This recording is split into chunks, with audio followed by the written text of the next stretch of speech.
Welcome to the Applying for RAF Grants webinar. My name is Paul Thompson with Flying Arts Alliance, and thank you all very much for joining us for this session today. I hope you find it very valuable in learning some new things or reaffirming some knowledge around applying for the Regional Arts Fund grants.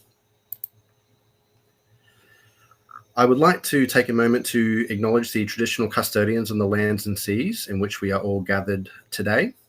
And I would also like to pay my respects to elders past, present, and the emerging leaders. Just to give you all the information about the session, we are recording this today, so we will make this available after the webinar. So if you do drop out or have to leave, we will be putting this up online. So don't worry about that. You will be able to catch up on this information. And for those of you who are joining us for the first time for a webinar, this is our platform. It's called Click Meeting. To interact with us today, which I do encourage you to do, in the bottom right-hand corner of the screen, you will see a little chat box. It should be directly underneath where I'm talking right now. In the bottom, there is a little box that says type your message. If you would like to just give it a go by typing in where you're joining us from today, that would be fantastic, just to make sure you can all hear me nice and clearly as well. So look, again, thank you all very much for joining us today. And as I did mention, please put into the chat box any questions that you have going throughout the session today. I will do my best to answer them for you. If it's something that's a bit more in-depth, I might recommend that you get in touch with us directly so I can have a bit of a bigger talk with you about, say, if it's project ideas or specific elements of eligibility that might really be related just to you. We might take that one to a separate conversation. But otherwise, general questions around what the topics are today, I definitely encourage. I do have a dedicated Q&A section at the end. So if I do miss your question throughout, I will do my best to scroll back up through and find them. Otherwise, if I see it and it's relevant, I'll try and address it as we're going through the session today. So just to give you a bit of an overview of what we're going to be covering, we will go over what is the Regional Arts Fund for those of you who are first time finding out about this information. We will talk about the available funding streams in 2025 and some important dates around those funding streams. We're going to talk about navigating eligibility for both funding streams that we have through the Regional Arts Fund. We'll talk about presenting your ideas in the application form, addressing the Regional Arts Fund criteria. We'll also have a bit of an overview of budgets, application protocols, and support material. So really trying to give you a bit of a holistic approach towards the Regional Arts Fund. We do only have an hour, and I know that sometimes I talk to people on the phone for up to an hour about their projects and what they're looking to do. So we'll give as much information as we can in this short window of time, but at the end, there will be our contact details, and I do encourage everyone to get in touch if they are looking to apply to the fund so that we can have a bit of a chat about your project and how we might be able to assist you. So what is the Regional Arts Fund? So the Regional Arts Fund, or RAF, as I may refer to it throughout the webinar, is an ongoing program that provides approximately $6 million per year to support artists and communities in regional and remote areas. The Regional Arts Fund is part of the Australian Government's Arts and Cultural Development Program that supports participation in and access to Australia's art and culture through developing and supporting cultural expression. So my name is Paul Thompson. Jody, I am the operations manager here at Flying Arts. I have been assisting with administering the Regional Arts Fund since we took that over back in 2021. So that's my background in the experience of the RAF. So the Regional Arts Fund is administered here in Queensland by us, Flying Arts Alliance. There is a branch in every state across Australia, and the overarching organisation that oversees that is Regional Arts Australia. So the objectives of the Regional Arts Fund are to support and promote participation in and access to Australia's art and culture in regional and remote Australia. And there are 5 key objectives as part of that, which relate specifically to the criteria in your Regional Arts Fund application. So it's great to be across these. So the first one is to encourage and support sustainable economic, social and cultural outcomes in regional communities, develop partnerships and networks which leverage financial or in-kind support for regional arts projects and encourage ongoing collaboration, develop audiences and broaden community engagement with the arts, increase employment and professional development opportunities for and raise the profile of regional and remote artists, and to support quality and viability of artistic and cultural activity. So those are the 5 key criteria. They are available, as I mentioned, in the application forms as the criteria and objectives that you're responding to, but they can also be found on the Flying Arts website or Regional Arts Australia website. So in 2025, at this point in time, because it sometimes can change, there are 2 main funding streams which are available to artists living in regional Queensland. These are the quick response grants and project grants. So quick response grants are up to $3,000 for individuals or $5,000 for organisations. They are mainly for professional development opportunities or small arts projects. It's designed to support activities that cannot be funded by other means because of the nature of the timing. Now, this is really important for the quick response grants, and one of the key criteria to address is immediate need, and it's actually an element of eligibility too. We'll go over that in a bit more detail in the eligibility section. There are 10 rounds per year, with the first round starting on the 1st of Feb and the last round being in November. So project grants are for up to $30,000 for individuals and organisations. That's for bigger arts projects, professional development opportunities, and community capacity building projects. It's designed for any creative practice, art form, or cross-disciplinary practice, and there are 2 rounds per year that we run. The one that's coming up, which I'll bring up here as part of our important dates, begins on the 3rd of February. So the quick response grant rounds, as mentioned, they open on the 1st of each month, close at midnight on the last day of each month between February and November. The announcements, being quick response, will happen 5 business days after the round closes, so you will know very quickly if your application has been successful. And the project or activity that you're looking to do can start on the 14th of the following month, but not before then. So you just need to consider that with regards to your application. We'll talk a bit more about that in the eligibility. But they do operate every month, and they are competitive. So please note that getting your application started early and building up what you need to put into your application can help with that competitive nature. The next one is our project grants. So they are opening on the 3rd of February at 9 a.m. and that will close on midnight, the 14th of March, 2025. Announcements for project grants happen. They will be around late May to mid-June. They are made once approved through the Office of the Arts and at the Minister's discretion. The start date for projects for the current round that's coming up cannot be before the 1st of July, 2025. There will be a second round of the year, which will open in July. Exact dates for that are yet to be set, but it will likely run from July till mid-August. Announcements happening around November for projects starting after the 1st of January 2026. So navigating eligibility. So the Regional Arts Fund is designed for regional Queensland artists, creatives and organisations. The major element of that is going to be based around your location. This is classified through what is called the classification system. So as you can see on the right-hand side of the screen, there's a little picture, and sorry, it's a bit small, but the classification system will rate your regionality across Queensland.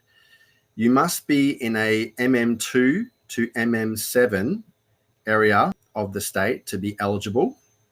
And you must, of course, live in Queensland to be eligible for the Queensland RAF. If you're in another state, you would apply to the RAF in your state.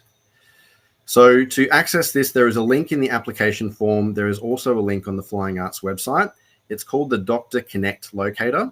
You need to select, as you can see under the number 1 on the picture, the 2019 Modified Monash Model option, you enter your address in the top, and then it will give you your location. The application form will ask you to enter this in, so just make sure you do this as part of your eligibility check. The next eligibility is that you haven't received a quick response or project grant in the current financial year. So if you've already been approved for a quick response grant in the current financial year, running from the 1st of July 2024 through the 30th of June 2025, you aren't eligible to get another quick response grant. And same for the project grants, but you can access one of each. So if you have received a project grant, you can also receive a quick response grant. So you can have one of each of those. You also must not have any outstanding reports, acquittals, or serious breaches in relation to the Australian government funding or funding from state or territory regional program administrators. If you have a current project that's running and you aren't at the acquittal stage, you can still apply. It just can't be an outstanding acquittal. So if it's overdue and we haven't had it submitted, you would not be eligible until that project is fully completed and signed off. So the applicant primary address, that's another area just to note in regards to where you are located. It's not where your project is going to happen. It's where you're located, which will relate to your location. So for quick response grants, you can be an individual with an ABN, an incorporated association, an unincorporated group, which will require you to have an auspice, local government or a company limited by guarantee, or a school if you're located in an MM7 location only. Your ABN address, which you would put into the ABN lookup, must match the main address of your primary location, which you have put in. Yes, Grace, great question. If you have a local RADF application, you can also apply for a quick response grant. We will talk about an element of that in regards to your budget, which is funded components where it might be funded by another national, state, or local government grant, and the element of double dipping in regards to that, but it's pretty easy to navigate, so we'll go through that. But yes, you can have both. So quick response grant eligibility, we talked about the start date. So one of the major elements around quick response grants is that immediate need. Now, you must address immediate need in your application. It's really important. You'll see here that there is a question saying, when will your activity commence? You have the 2 to 6 weeks, the 6 to 12 weeks, or the later than 12 weeks after the grant round. So you'll see that if it's after 12 weeks of the round closing, you're ineligible. So the start date for your quick response grant is very important to have within that 2 to 12 week window of when the round closes. The other element of it that you must clearly address is why it must happen now. What is the immediate need of your application? If your project could happen or program could happen at any time, then the quick response grant is likely not the right grant for you. It would be recommended that you look at a project grant application. But if you've been given an opportunity to perform somewhere or go to a workshop, or there is a space available only at a short window, it's within those 2 to 12 weeks, make sure you articulate that clearly. So you would select the option there, say, the activity has arisen at short notice, or the activity has an immediate need and is unable to be planned for. Those are the two main options. If you tick none of the above, it's again likely that your application will be deemed ineligible. So project grants. Oh, just one last quick note on the quick response grants. Your project length must be a year from its start date. So that's just one other thing to note. If the project runs longer than 12 months, it won't be eligible for a quick response grant. Project grants, same sort of information around the type of applicant that you are. It's the same as quick response grants. The ABN must match the main business location, and the activity start dates for project grants must be after, in this case from the application form, after July 2025, and it must be for a maximum period of 2 years. So that's the eligibility for the project grants in your timeframes. So what can be funded? You can ask for funds for these items, but it's not limited to artist fees, travel costs, materials, venue hire costs, equipment hire, project administrative costs, insurance, disability access costs, It is pretty open in regards to what you can apply for. What won't be funded, however, are grant activities that benefit an MM1 location. So that means if you are an MM1 based organization or an activity that really is going to be of the benefit of a major center. There is obviously, if you are a regional artist and you're traveling to a major center for professional development, that's still benefiting you and benefiting you from a regional location. So going and doing things in major centers or MM1 locations is absolutely fine. It's just considering what you're looking at doing. If you're putting on a major production and touring it to an MM1 location and there was no benefits to your regional area, you might want to consider how you could frame up your project to also have benefits to the local area from which you're from. It won't fund activities that have commenced before the funding is approved. It won't fund components of activities that are also funded by Australian, state or local government agencies. So if this is the thing I was talking about before with the Regional Arts Development Fund, you can't double dip on a component. So if you're looking to have funding for a project, say if you have RADF funding to cover flights, it's encouraged that you would use the Regional Arts Fund to cover a different component. So say artist fees. If you use it to fund the same component, it could be considered double dipping, or it might also impact the viability of your project in saying, well, if you don't get one funding or the other, will it make your project unable to proceed? So it's good to keep your funding bucket separate to nice clear components as part of your application. We will not fund activities that do not substantially align with furthering the objectives of the RAF. So that's what we were talking about at the start of the application, and it aligns directly to the criteria. So it's quite hard to not address your program to that. It will not fund touring activities from MM1 locations. So you might be a regional organization and have a touring that's coming out of an MM1 location.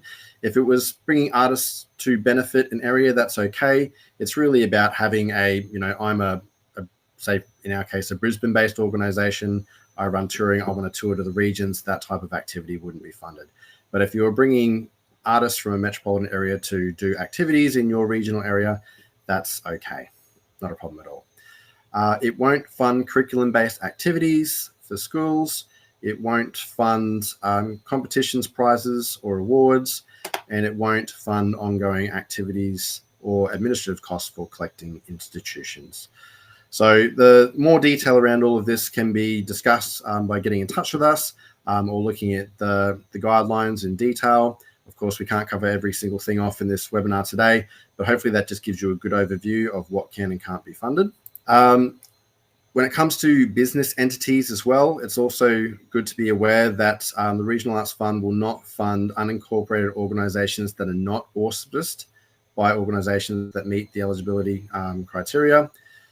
It won't fund for-profit companies. It won't fund trusts and partnerships. And it won't fund organisations and individuals based outside of regional or remote Queensland. So again, if you're unsure, get in touch with us and have a chat. It's better to double check than to think that you are and then find out that you're not eligible, or to not apply and actually find out that you are. So presenting your project. When you're applying for a quick response grant or a project grant, you will be required to outline the following. You'll need to cross-check off your eligibility.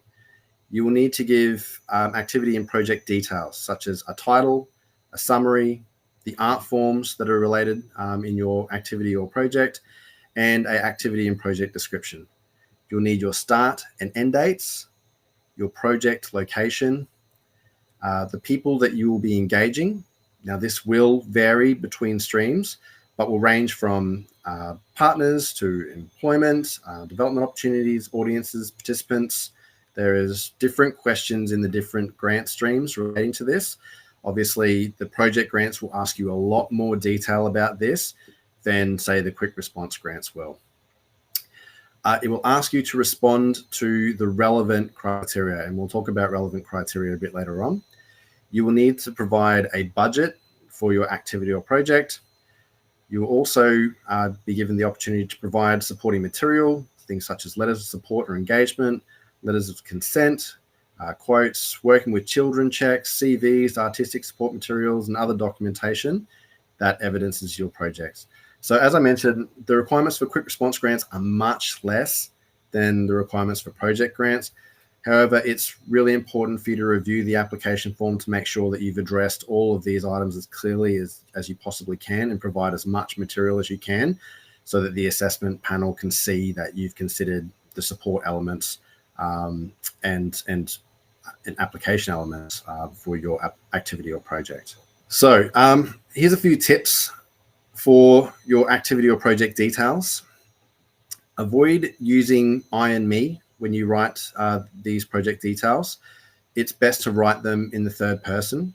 And in fact, the project description that you put in will be used to promote your project if you are successful, and that must be in the third person. So it's best to think about your project description in the third person from the start. Don't use any dot points. We want your words in full around your project or activity details. Be concise, clear, and direct. It's much easier to assess your description than long, wordy responses. We want to know exactly what you're doing. For quick response grants, you have 300 words to outline your project description.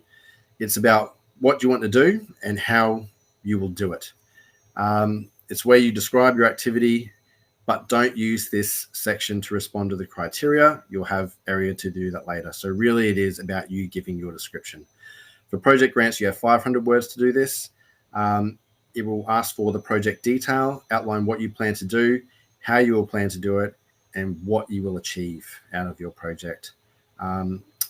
You will also be given the opportunity in the project grant applications to outline your project plan outside of this description box. So again, it's really about the description and telling the assessors what you are actually doing. The project plan will give you the option to give your activities, outcomes, and dates separately. So don't worry too much about framing that in your description. The other side of this too, with presenting your project that you really want to think about is who you will engage with your activity and project. So consider everyone that you will engage with or reach with your activity or project. And it's also worth noting that not all applications will have audiences, participants or employees. So if you're doing a quick response grant for a professional development opportunity, you may not have any audiences, participants, employees that will be engaging with what you do. So you don't need to nominate that as part of your application if it's not relevant, but it's just good to consider it.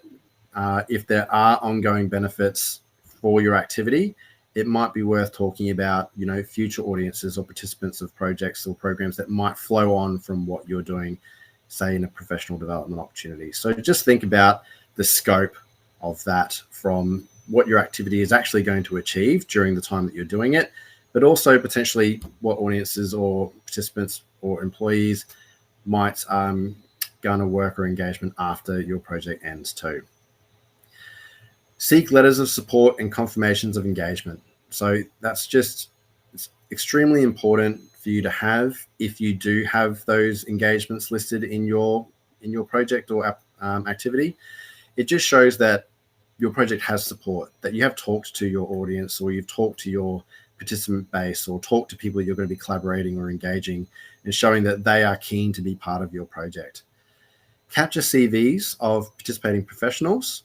This is good to show that, one, they're engaging, but two, it can also demonstrate the viability of your project too by outlining the professional caliber of the people that you're engaging. Consider your audience numbers and be sure to outline, when asked in the application, how you've calculated those numbers and are they realistic to achieve. It's much better to provide a realistic overview of your reach and engagement and projections than to oversell it and underdeliver. One of the things that the Regional Arts Fund and Regional Arts Australia are always looking to do is to demonstrate the engagement of these programs and the reach they have. And having realistic numbers is the best data that they can have to communicate that. So don't overreach with your audience.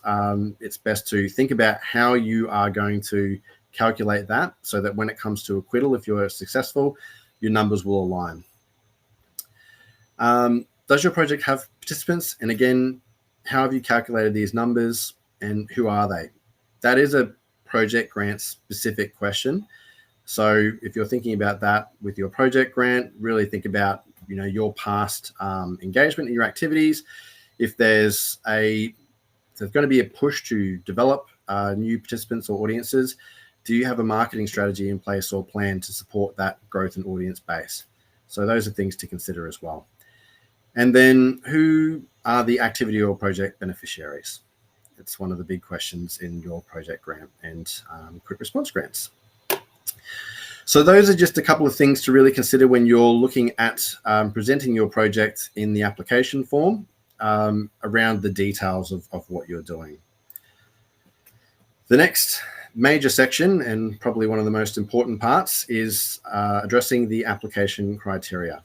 So addressing the application criteria is key to outlining how your activity or project aligns to the objectives of the Regional Arts Fund. The assessment panel will review your responses and calculate the scoring of your application against each criteria. So when addressing the criteria, be concise, clear, and direct. Only respond to the relevant points. So in the application form, we'll have a look at the criteria in the next slides, but there are check boxes against the subsections of each application criteria, and just click the ones that are relevant. You don't need to click everything if it's not relevant to your activity or project. It's better to align to the criteria specifically and clearly than to try and oversell your project and have it not be demonstrated in what you've described. Keep your response size relevant to the funding requests. So if you're asking for $500 in a quick response grant, there's no expectation that you'll write 500 words. You can do a shorter description that's sufficient to align with the size of the application you're doing. So small application does not require a huge wordy response. If you would like to do that, of course, you are more than welcome to. If you've got a lot to say about what your ask will do in relation to the criteria, please feel free to do so. And for quick response grants, dot point responses are acceptable, but not for project grants. So we would rather it be a clearer outlining in the project grants, but for quick response grants, please, dot points is absolutely fine. So there are 5 criteria, and I'm sorry that this is bumped up in the conversion to the webinar platform. So the line's going through, so my apologies about that. But the first criteria is your impact. So that criteria relates to encourage and support sustainable economic, social, and cultural outcomes in regional communities.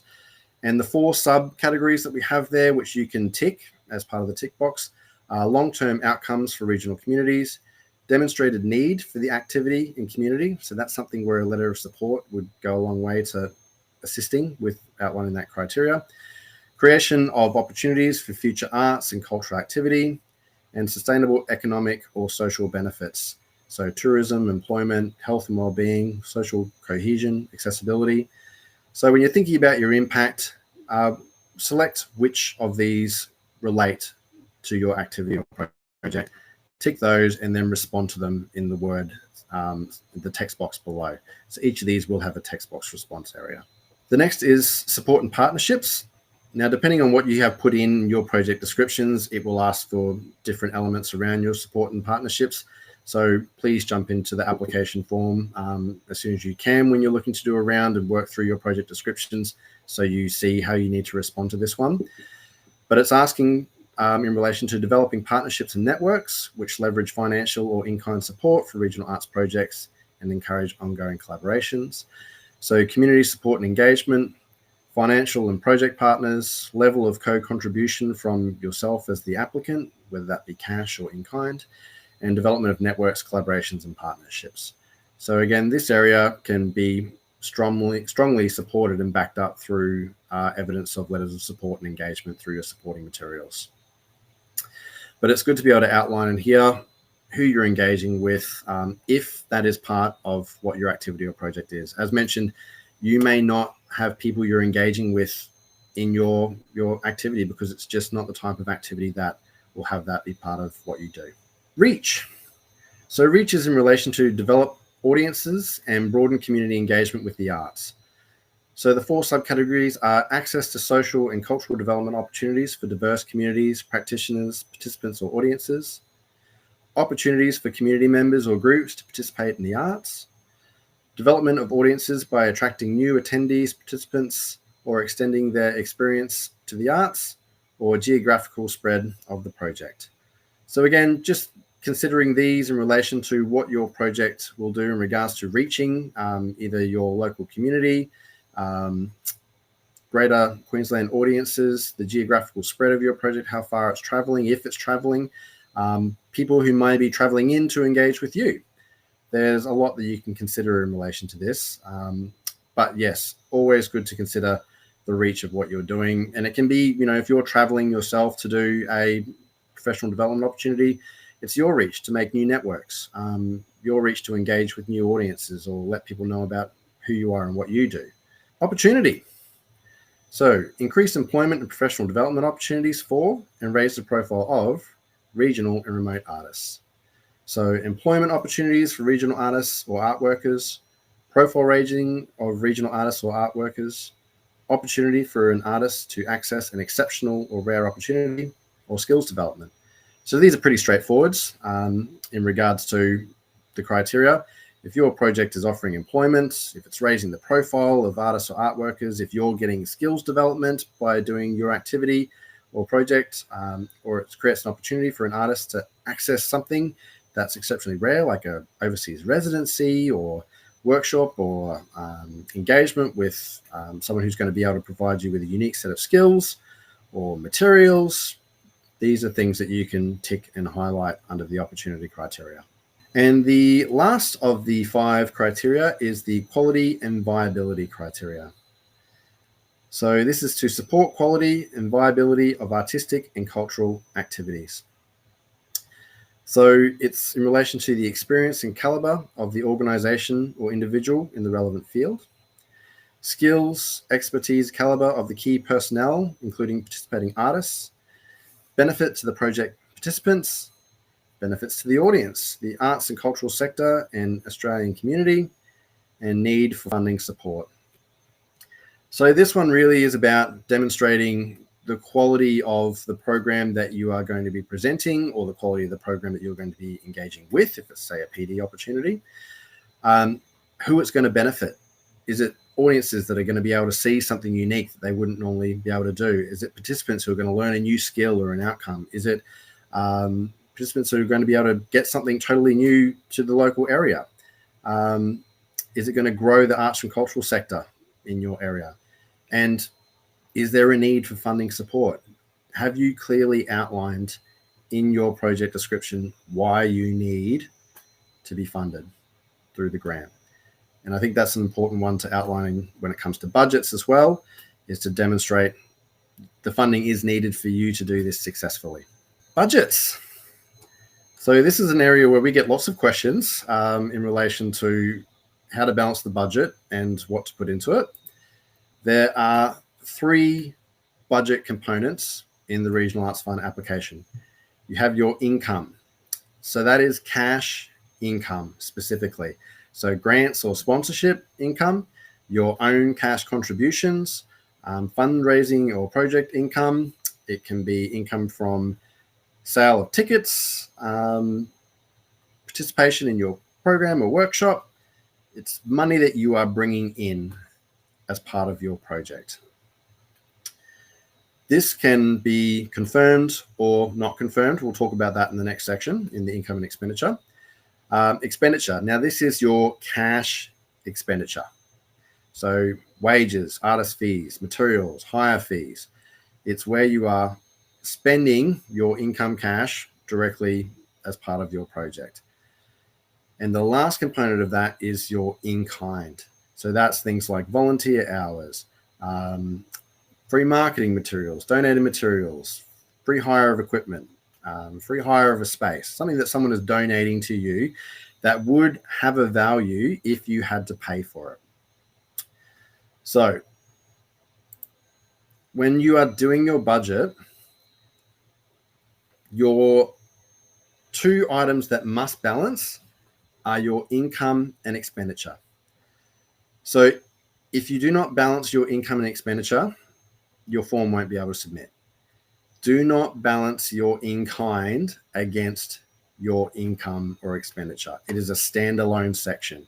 And that's where a lot of people get tripped up, is they're trying to get their in-kind to balance in against their income or their expenditure, and the balance just won't balance. The budget will continue to error. So when you're entering your total income, you either have to put it in as confirmed or projected. Again, this is cash income. Do not include your in-kind. If you're putting in, say, your grant, so I'm applying for a $5,000 quick response grant, I would put that in, I would put it under the grant category, and I would say that it's projected because it's not confirmed. But if you are putting $1,000 of your own cash into travel for your project, and it's confirmed that you're doing it in, put it in its own contribution and put it in as confirmed. That way, the assessment panel can see what support you've got in place and what you're asking for. With quick response grants, you are allowed to ask for the full cash contribution to support the expenditure. So you don't have to put in your own cash for quick response grants if it's not viable to do so. It's good to consider what types of in-kind you might be able to leverage against that, which we'll talk about in the in-kind section, but you can ask for the full amount. For project grants, we like to see multiple areas of contribution to demonstrate viability of your project. So total expenditure. So note this expenditure as this grant or other source, and please ensure that you have allocated your total grant request in your expenses.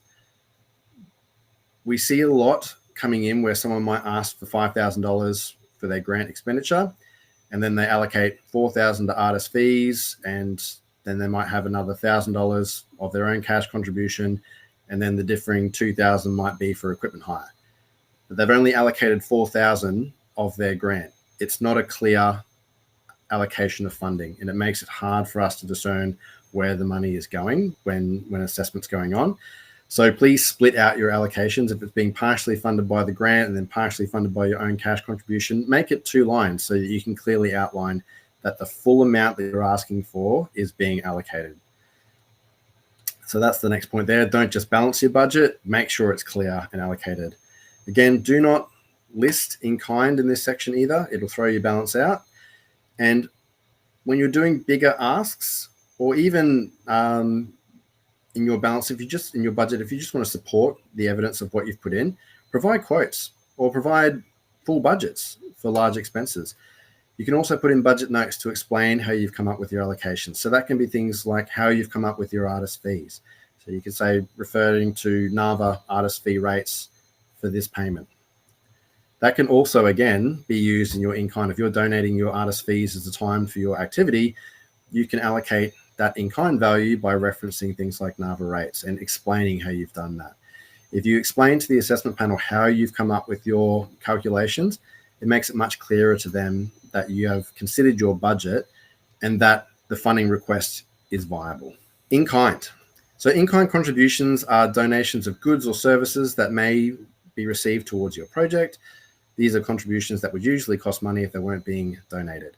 So ensure you select if your activity or project has in-kind if requested in the application form, so it opens that section of the budget up. Be clear about the item, the source, and the value of it, and make sure that's considered properly. If you have evidence of this value that can be included, that's also fantastic.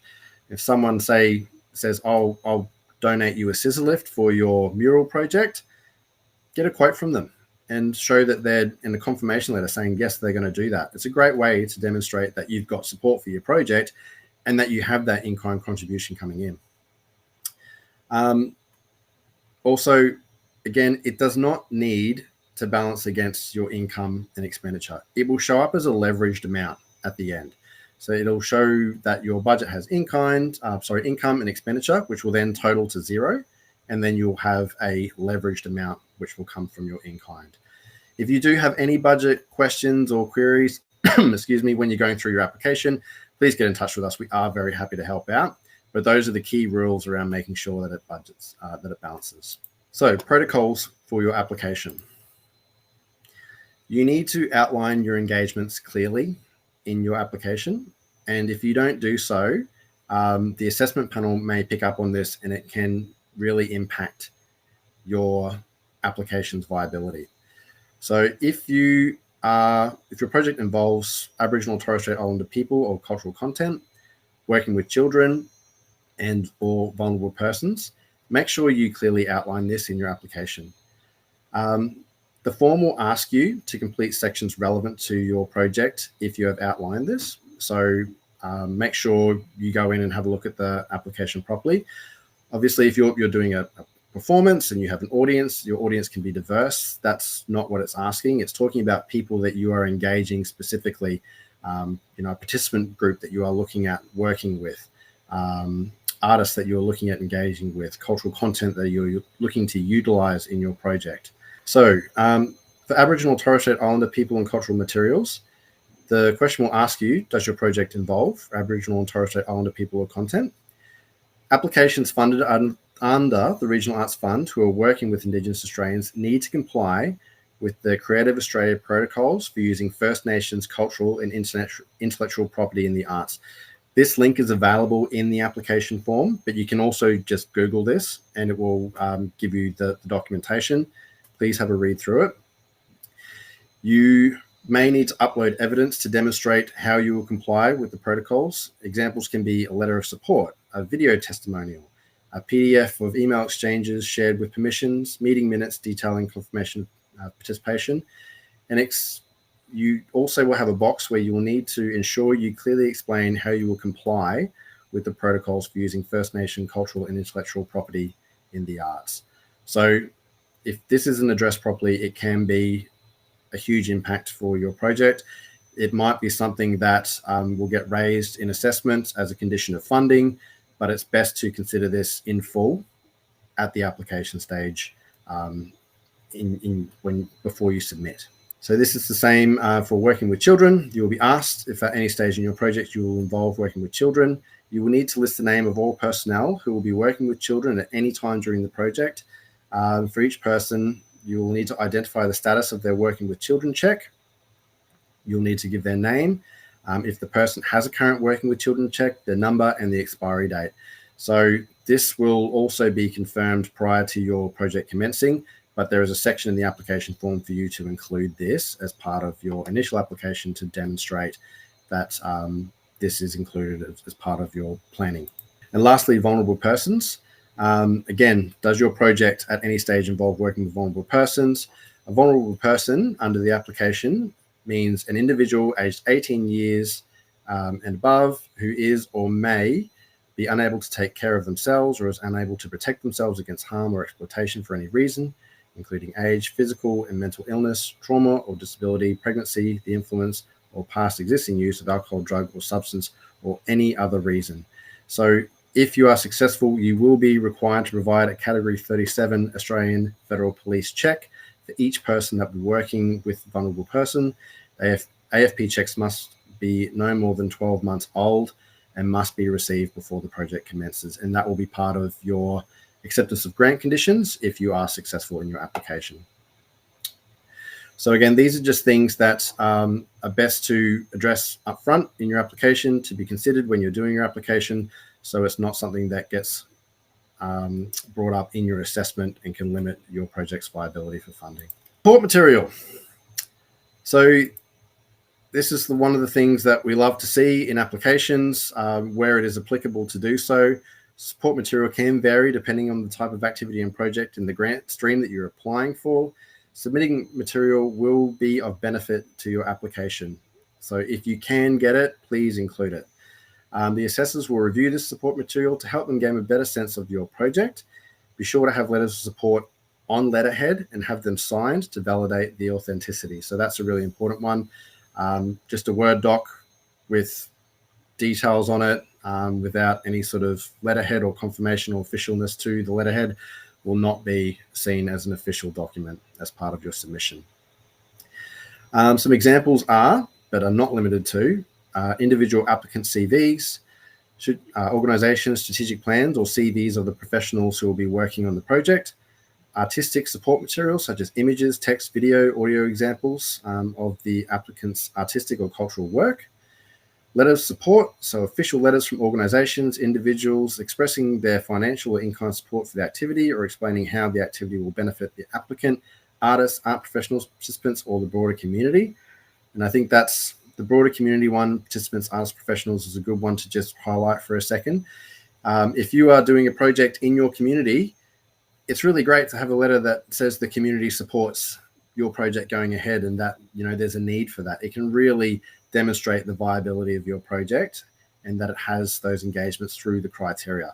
It is not required, of course, but it's just something that if you can get, it can speak a lot to your application. Letters of invitation or acceptance. So that's if you're doing a PD opportunity or a residency, demonstrating that is always good to have. And there's also options for website links and descriptions too. So this is not the be all and end all. Of course, you can include things like budgets and quotes and other elements that show that you have considered how your project is framed and will be supported going forwards. But support materials really give evidence that you have considered and consulted with your activity and project. And it should be similar to what we were talking about with the quick response grants earlier about your responses. It should be relevant to the size of your project. If you are asking for $500 to do a small PD, you don't need 5 letters from the council to say that it's fantastic that you're doing it. Having quotes and a demonstrator saying, maybe from a participant of a workshop you'll run when you get back, saying this would be great, I'd love to learn this skill, this person doing it would be of benefit. Those sorts of things speak a lot to your application as well. So really think about what support you might be able to get and include that in your application. And of course, talk to us if you have any questions around that. So you've got everything together, you've gone through your application, it's time to submit. Some things that we recommend you do before you submit is take the time to review your application, go through it a couple of times, make sure you've covered and said everything you want to say. Once it's submitted, it's submitted. Review your project description, seek feedback from your peers, revisit your responses to the criteria to ensure it's clear and concise, ensure you've attached all your documentation and that it's uploaded correctly. That's one that does happen. Sometimes you'll put a document up and it doesn't go up, or it says that there's 0 kilobytes, or there's been an error in the upload. Put it up, go to the preview and try and download your documents and make sure they're loading up correctly. Once they're up and it's off to assessment, if they can't access it, they may request it if they've got the time to do so, but if it's fast turnaround, it might just be seen as a missed document. Check your budget is clear and it provides correct allocations. Have you provided clear evidence and explanation to your engagements that meets the protocol requirements of the grant program? Check your spelling and grammar. It's a simple one, but it can help assessors when reading and reviewing your application. Get someone to help. It can be always very great to have assistance on that. And then, of course, talk to us. We're here to help how we can. If you've got queries about your application or you want to talk to us about your project and if it's viable for funding or a good idea, reach out to us. Give us a call, shoot me an email, and we can organize a time to have a chat and go through it. We are busy, and so if I am not available straight away, I will do my best to make time for you. That has almost taken us to the end of the session today. If you have questions, please feel free to pop them in the chat box. I know we've covered a lot of information very quickly, and I'm sure there will be specific things to you all that you may want to talk to us about. I will put up the next slide, which has our contact details for you to reach out. But if there's anything around the content that I've covered today that you would like to ask about, we've got about 8 minutes left where I can do my best to answer some questions for you. So assessors, we don't publish assessors because it's not, well, we publish our list of assessors once we have them up for the year, but we don't advertise who assesses each round as we manage feedback from the assessment panel directly through Flying Arts. It would not be fair for us to have assessors contacted out of the blue. We do really appreciate the time, but they are, in regards to who we pick, they are industry professionals from across Queensland who have experience across vast amounts of arts, have been working in the arts or know the arts very well, that have experience in assessing grants and assessing projects viabilities for regional communities. So we do make sure we have a broad range of people to select. We make sure that there is a good representation of people across the panel as well. Exhibition catalogues do fit in the quick response grant. Yes, we have had people ask to request print materials. Absolutely. You can apply as an individual and work for a for-profit company. Yes, if the company benefits from the application, so you being awarded, you wouldn't be eligible in that sense. But you as an individual with your own ABN, absolutely, you can apply in relation to your own practice. You just wouldn't be able to in any way connect it to your for-profit company. Is it fine to apply for a project grant for a repeat event last run? Yes, you absolutely can. Please reapply for things you've applied for in the past and utilize feedback that you may have received. The big thing about the grant rounds is they are competitive, and we would love to always fund a lot more projects than we can. So please note that if you are not successful, it does not mean that your project is not viable. So reapply, take feedback on board, and please try again. We would fund 90% of the things that come through in applications if we absolutely could, because there are amazing projects that we see all the time. With the uplift and the revive, we can do more than we ever could in the past, which is great, but there is always more demand than what we can fund. So it is something that we continually communicate up as part of our messaging, and it's one of the things we report on is we had this many viable projects and could only fund this many, but please reapply if it is viable to do so. The best email address, let me put that up while we've got that here. So you can contact us on 07 3216 1322, or it's RAF, RAF at flyingarts.org.au. Sorry, it's gone a bit blue because of the link. We can provide feedback for all applications. Yes, we ask the assessment panel to provide comment against criteria, and that is consolidated into a feedback package as external comments for anyone that applies. Fantastic. Look, yes, we look forward to receiving your applications. It's amazing to see what artists and communities do in regional Queensland. It's extremely active community and a fantastic supportive community that we are very proud to be part of supporting through this program and through the support of Regional Arts Australia and the Australian government. So do put in an application, do get in touch with us and talk about it, and we will do our best to support you with that process. Thank you. Thank you, everyone, for your lovely comments there. I do appreciate it. It's a bit to write these webinars, but they are really valuable for us to do, and I'm glad that you've enjoyed them and got a lot of good information out of it. There is lots more online. We do put lists of previous successful applicants and case studies. You can go to the Regional Arts Australia website and have a look at what's happening across the country. There's lots of wonderful information. We've got great videos on our website too about eligibility, about immediate need. Jump on, have a look at the resources, gather all your information and questions up, and then get in touch, and we'll do our best to help out. Well, it looks like people are heading off and it's all coming to the end. So a big final thank you from me. It was great to have you join us today. Thank you for your wonderful questions and for sitting through the webinar. I know this stuff can be a bit dry, but it's really a great opportunity for us to share our knowledge with you and do what we can to support you with your applications. So thank you so much for coming along. And this webinar will be online, so you can refer back to that in future for any elements that you may have missed. And we look forward to being in touch with you all. So I'll sign off now. Thank you very much, everyone, and have a wonderful day and weekend ahead. And we look forward to being in touch. Bye for now.